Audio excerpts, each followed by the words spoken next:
ഈ ജബ്ബാർ ലഹരിക്ക് അടിമയാണ്. ജബ്ബാർ ലഹരി ഉപയോഗിച്ച് അതുപോലെ തന്നെ ഒരുപാട് തവണ ഇവരെ ഫാമിലി ഇഷ്യൂസിൽ നമ്മളെ സുഹൃത്തുക്കളെല്ലാവരും ഉണ്ട്.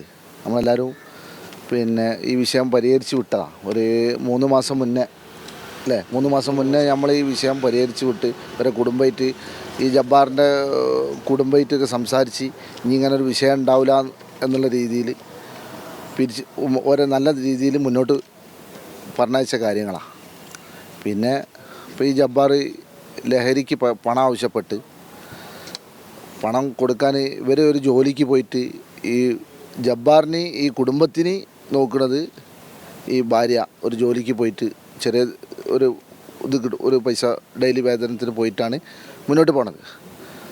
അപ്പോൾ ഈ ജബ്ബാർ ഈ പണം ചോദിച്ച ആവശ്യാർത്ഥാണ്, ലഹരിക്ക് വേണ്ടി പണം ചോദിച്ച ആവശ്യാർത്ഥാണ് ഇവിടെ ഈ കൊലപാതകം നടത്തിയിട്ടുള്ളത്. അപ്പം അതിനെക്കൊണ്ട് നമുക്ക് പറയാനുള്ളത്, ഇപ്പോൾ ഈ ജബ്ബാറിന് ബഹുമാനപ്പെട്ട കോടതിയോട് പറയാനുള്ളത്, എത്ര ശിക്ഷ ഈ ജബ്ബാറിന് വാങ്ങിച്ചു കൊടുക്കാൻ പറ്റുമോ അത്രയും ശിക്ഷ ജബ്ബാറിന് കൊടുക്കണം. ഈ രണ്ട് ചെറിയ കുട്ടികളുണ്ട്. ഈ കുട്ടികൾക്ക് എത്ര നീതി കൊടുക്കാൻ പറ്റുമോ ആ നീതി, ഈ കുട്ടികൾക്ക് നീതി വാങ്ങിച്ചു കൊടുക്കാൻ ബഹുമാനപ്പെട്ട കോടതിയോട്. ചെറിയ 6ഉം 8ഉം വയസ്സായ കുട്ടികളാണ്. 2 പെൺകുട്ടികളാണ്. കുടുംബം വളരെ അധികം പ്രയാസമുള്ളൊരു കുടുംബമാണ്. ഇത് നമ്മളത് സുഹൃത്തുക്കളായ ആളുകളുണ്ട് ഇതിൽ. ഈ പെൺകുട്ടി സത്യത്തിൽ ഈ കല്യാണം കഴിഞ്ഞിട്ട് ഒരു 5-8 വർഷത്തോളമായി. 5-8 വർഷത്തോളം ഈ കുട്ടി അനുഭവിച്ച ഒരു പ്രയാസങ്ങൾക്ക് ഇപ്പോൾ ശരിക്കും അത് അവസാനമായിരിക്കുകയാണ്. ഈ കുട്ടീൻ്റെ മരണത്തോടു കൂടി അത്രയും പ്രയാസം അനുഭവിച്ച് ആ കൈകൊണ്ട് തന്നെ ആ കുട്ടി മരണപ്പെട്ടും ചെയ്ത്. ഇതിപ്പം നേരത്തെ നമ്മുടെ സുഹൃത്ത് പറഞ്ഞ പോലെ ഈ ടിയാന് ഒരിക്കലും ഒരു തൊഴിലിന് അങ്ങനെ പോകാറില്ല.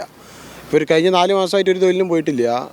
ഈ മുനീറ അവിടെ ഒരു സൂപ്പർ മാർക്കറ്റിൽ ജോലിക്ക് പോയിട്ട് ഡെയിലി 300-400 റുപ്യ കൊണ്ടുവന്ന് ആ പൈസക്ക് സ്വന്തം ലഹരി ആവശ്യാർത്ഥം ആ പണം വേണമെന്ന് നിർബന്ധിച്ചത് കൊണ്ടാണ് ആ പണം കൊടുക്കാൻ തയ്യാറായില്ല. അതിൻ്റെ പേരിലാണ് ഈ കുട്ടിക്ക് ഇതിപ്പോൾ നേരിടേണ്ടി വന്നത്.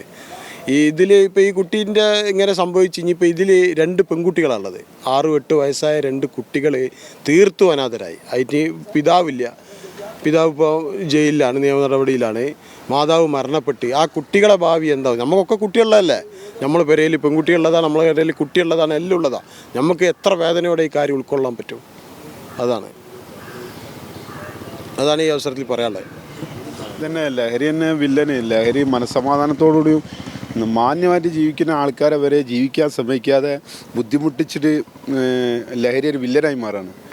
അപ്പോൾ ഇതിനെതിരെ നിങ്ങൾ മീഡിയക്കാരും നിയമവും ശക്തമായിട്ട് നേരിട്ട് ഈ ലഹരിനെ സമാധാനമായിട്ട് ജീവിക്കുന്ന പോലെ മേത്തേക്ക് കയറുന്ന പോലെ ഒഴിവാക്കി തരണം. അവർക്കെതിരെ നല്ലൊരു നിയമ നടപടി തന്നെ വരണം. നമ്മുടെ ഏരിയ പറഞ്ഞാൽ ഫറൂഖ് കോളേജ്, കോടമ്പിയ ഏരിയയിൽ ഭയങ്കര ലഹരി സെയില് അതുപോലെ ഉപയോഗിക്കുന്ന പുതിയ തലമുറനെ അതിലേക്ക് കൊണ്ടുവരിക. കാരണം കൊണ്ടുവന്നാൽ ഓൽക്ക് കസ്റ്റമർ കൂടുകയാണ്.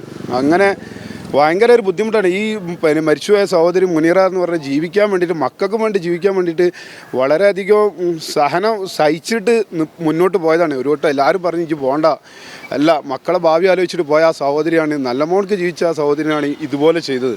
ഇനിയും ഇങ്ങനെ ഒരാൾ ഏറെ ആവരുത് നമ്മുടെ നാട്ടിൽ. അപ്പോൾ ഇതിനെതിരെ നിങ്ങൾ മീഡിയക്കാരോട് പ്രത്യേകം പറയണം, നിങ്ങളെതിരെ ഈ നല്ലൊരു നടപടി എടുക്കാനും വേണ്ടിയിട്ട് ഞങ്ങളെ കൂടെ നിങ്ങൾ നിൽക്കണം.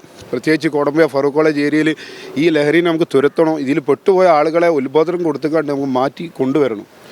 ഭയങ്കര ഒരു അപകടം തന്നെ. ഇനി വളർന്നു വരുന്ന തലമുറ എന്താവുന്നൊന്നും പറയാൻ പറ്റില്ലല്ലോ. അപ്പോൾ